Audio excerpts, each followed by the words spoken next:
नमस्कार, मेरा नाम है ललित और आप देखना शुरू कर चुके हैं लीगल क्लिनिक बाय ललित, एक ऐसा चैनल जिस पे हम लॉ से जुड़े हुए इंटरेस्टिंग विषयों के बारे में बात करते हैं। और आज बात नए साल की पार्टी के बारे में। नया साल आने वाला है। ऑलरेडी बहुत सारे होटल्स ने, रेस्टोरेंट्स ने, बार ने, डिस्कोथेक्स ने नए साल को लेके ऑलरेडी अपने प्लान्स डिस्क्लोज कर दिए हैं, रिजर्वेशन शुरू कर दी हैं। लेकिन लोग जहां स्टक करते हैं वो है कंप्लायंस यानी लाइसेंसेस। बहुत सारे रेस्टोरेंट्स को, होटल्स को, मोटेल्स को, फार्म हाउसेस को, बार्स को, डिस्कोथेक को ये पता ही नहीं होता कि उन्हें नए साल पे पार्टी करने के लिए किन किन लाइसेंसेस की जरूरत होती है। तो आज देंगे कुछ सवालों के जवाब, जैसे कितने लाइसेंसेस चाहिए आखिर नए साल पे पार्टी करने के लिए, कितना टाइम लगता है इन लाइसेंसेस को लेने के लिए, क्या एप्लीकेबल फीस है जो आपको जमा करानी पड़ती है जब आप ये एनओसीज और लाइसेंसेस ऑब्टेन करते हैं, और क्या कोई पनिशमेंट भी है अगर आप ये लाइसेंसेस नहीं लेते हैं, और नए साल पे क्या आपके इवेंट में कोई बाधा आ सकती है। तो दोस्तों, नए साल पे इवेंट करने के लिए मेनली आपको 4 लाइसेंसेस चाहिए। आइए एक एक करके इनकी डिटेल डिस्कस करते हैं। सबसे पहला और इंपॉर्टेंट लाइसेंस जो आपको चाहिए वो है कैजुअल परफॉर्मेंस लाइसेंस। इसको सीपीएल भी कहा जाता है। दिल्ली पुलिस की जो लाइसेंसिंग ब्रांच है वो इसको ग्रांट करती है। आपको दिल्ली पुलिस लाइसेंसिंग ब्रांच की वेबसाइट पर जाना है, अपने आप को रजिस्टर करना है ईमेल आईडी और मोबाइल के साथ, और उसके बाद आपको एक एप्लीकेशन फॉर्म ऑनलाइन ही भरना है और कुछ डॉक्यूमेंट्स आपको अपलोड करने हैं, और विदाउट एनी हैसल आपको दिल्ली पुलिस लाइसेंसिंग अथॉरिटी की तरफ से ईमेल आ जाएगा कि आपका लाइसेंस ग्रांट कर दिया गया है। आपको, यदि आपका टिकटेड इवेंट है तो 25 रुपए, और यदि आपका नॉन टिकटेड इवेंट है तो 15 रुपए पर डे के हिसाब से लाइसेंस फीस पे करनी पड़ेगी, और आप अपना लाइसेंस ऑनलाइन अपने लॉगिन पोर्टल से भी डाउनलोड कर सकते हैं।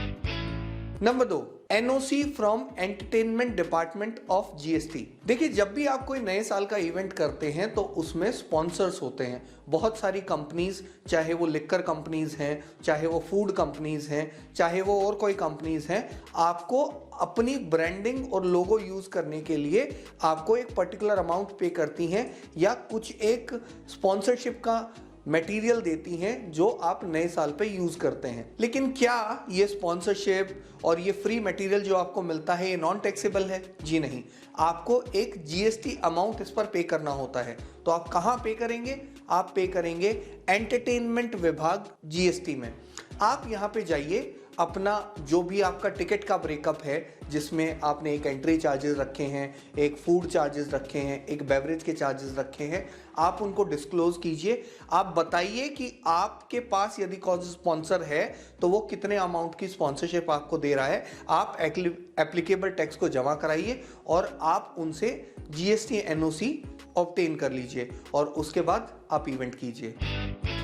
Number 3, NOC from traffic police. ये बहुत ही जरूरी एनओसी होती है, क्योंकि जब भी आप कोई इवेंट ऑर्गेनाइज करते हैं, स्पेसिफिकली न्यू ईयर का इवेंट जब आप ऑर्गेनाइज करते हैं, तो आपके पास एक्सपेक्टेड नंबर ऑफ व्हीकल बहुत ज्यादा होते हैं। अब आपको एक एनओसी ऑब्टेन करनी होती है दिल्ली ट्रैफिक पुलिस से। आप बेसिकली अपने रेंज के डीसीपी के पास एक एप्लीकेशन लेके जाते हैं, जिसमें आप बताते हैं कि आपका इवेंट क्या है, कितने लोगों की गैदरिंग एक्सपेक्टेड है, कितनी गाड़ियां एक्सपेक्टेड है, और आपके वेन्यू में उन गाड़ियों को खड़ी करने के लिए क्या प्रावधान है, क्या प्रपोज फैसिलिटी है। जब आप ये सब कुछ डिक्लेयर कर देते हैं तो आपकी रेंज का डीसीपी आपको एक एनओसी इशू करता है इवेंट ऑर्गेनाइज करने के लिए। ये बहुत जरूरी है, क्योंकि यदि आप किसी भी पब्लिक फैसिलिटी को अपनी पर्सनल इवेंट की गाड़ियां पार्क करने के लिए यूज करते हैं तो आपके ऊपर एक हैवी पेनल्टी इंपोज की जा सकती है। Number 4, NOC from music authorities. देखिए, जब आप भी न्यू ईयर का इवेंट करते हैं तो आप डीजे लगाते हैं, कई बार लाइव परफॉर्मेंस करवाते हैं, कई बार सेलिब्रिटीज को बुलाते हैं, या नॉन सेलिब्रिटी इवेंट रखते हैं। लेकिन क्या जो आप म्यूजिक यूज करते हैं वो फ्री है? जी नहीं। इंडिया की कुछ कंपनीज के पास, कुछ कॉपीराइट सोसाइटीज के पास इन म्यूजिक के रॉयल्टी फीस कलेक्ट करने का प्रावधान है, जैसे फोनोग्राफिक परफॉर्मेंस लिमिटेड पीपीएल, नोवेक्स और IPRS।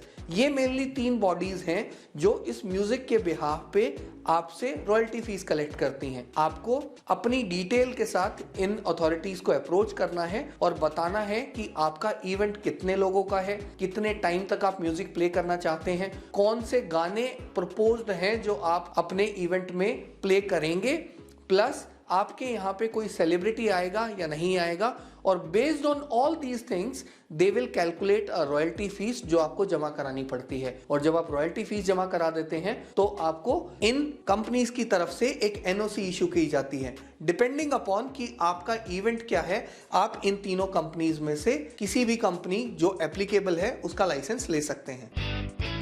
इसी उम्मीद के साथ कि आपको न्यू ईयर के लाइसेंसेस की डिटेल क्लियर हो गई होगी, मुझे दीजिए इजाजत। मिलते हैं फिर किसी अन्य टॉपिक के साथ। तब तक स्वस्थ रहें, सशक्त बने। जय हिंद, जय भारत।